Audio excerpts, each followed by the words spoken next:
Hello and welcome to Tonalist Paintings by M. Francis McCarthy. This is your painter in residence, M. Francis McCarthy, and the painting we are doing today is Late Afternoon Road. It is an 8 by 10, and those of you that follow my blog will know that we did the study a few days back on Wednesday. These two look pretty similar to each other, to be honest. The main difference, of course, being the proportion difference between the 5 by 7 and the 8 by 10.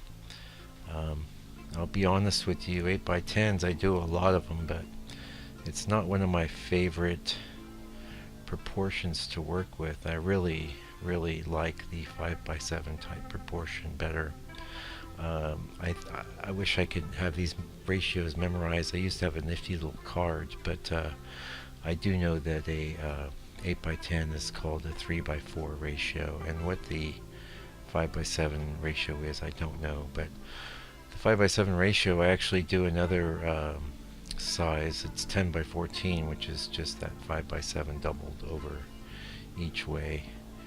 And I also do 12 by 16s, which are the same exact proportions. And by proportions, I mean the width versus the length. You notice in a 8 by 10 that it's a lot more square looking than the 5 by 7s.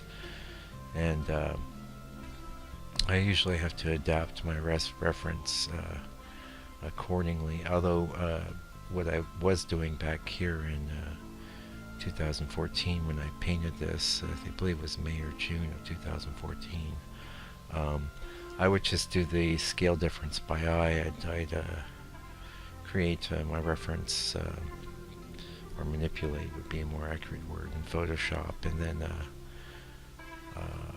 back then I was printing it out with my Epson printer, and I would have it taped up on the board. So you can see the corner of a piece of paper in this video we're watching. On the upper right hand side, that would be my reference image.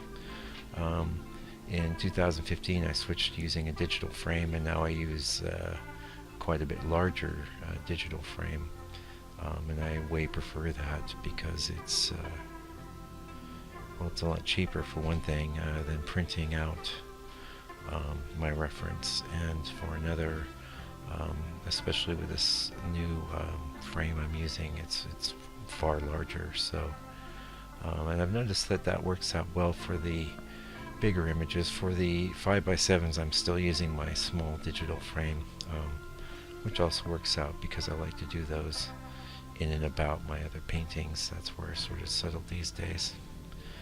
We talked a little about this picture last week, or this motif I should say, since this is actually a different picture. I'm happy with the 8 by 10. I'm real happy with the 5 by 7. I knew when I took the photo that it was going to be something that was good. It just got that sort of balance that I really like, and it's very representative of the type of composition that I like to do, and I have done a lot of, to be honest. I guess I'm getting to be known for these roads, but what I like about a road is that it's engaging to you as the viewer, or us as the viewer. We can get on the road and enter the landscape easily, and my paintings are always more about the viewer's story than anyone else's story. That's one reason I don't put figures in my landscapes, or even buildings or cows or any of that, because I wish for the narrative to be, it's basically like, you can see it as the set of a play, but you're going to be the actor. You're going to be the one that is occupying the scene and giving it narrative content and meaning. And now there is a certain emotional quality with that. I feel I'm definitely more interested in getting across than anything else in my work, and that, of course, is very hard to put into words. I'm not the world's worst poet, but I think I'm much better at painting than I am at poetry, so I guess I'll just leave that there.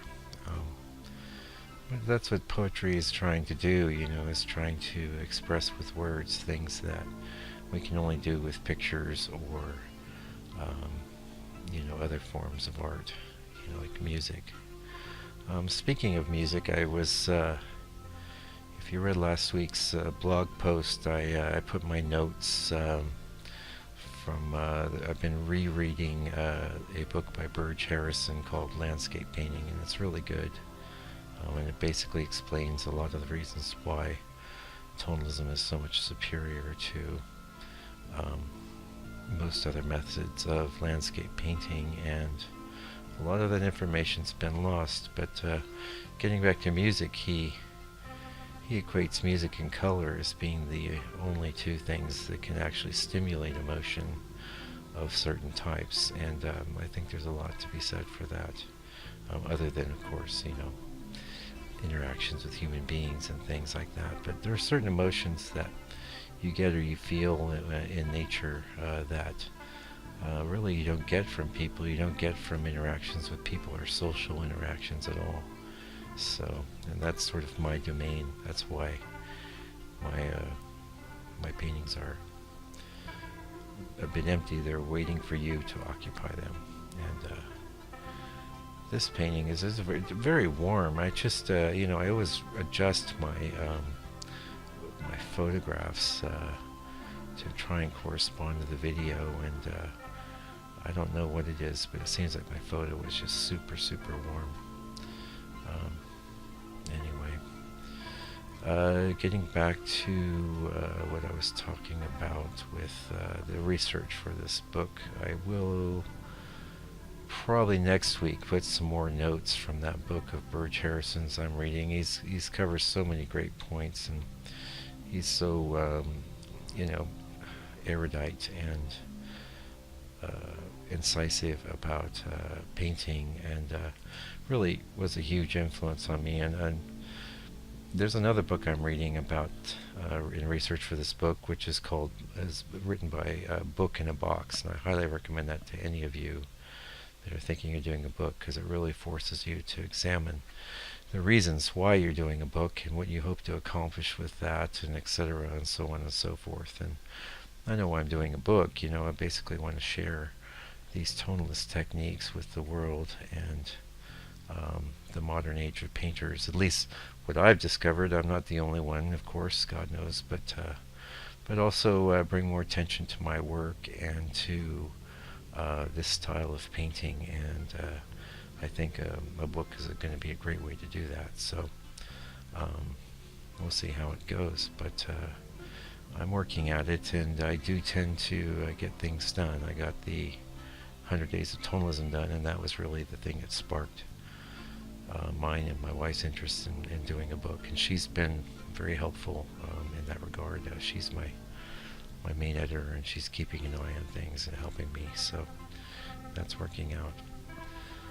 Anyway, I can see we're getting close to the end of the video, so thanks for joining us for Late Afternoon Road and my video ramble.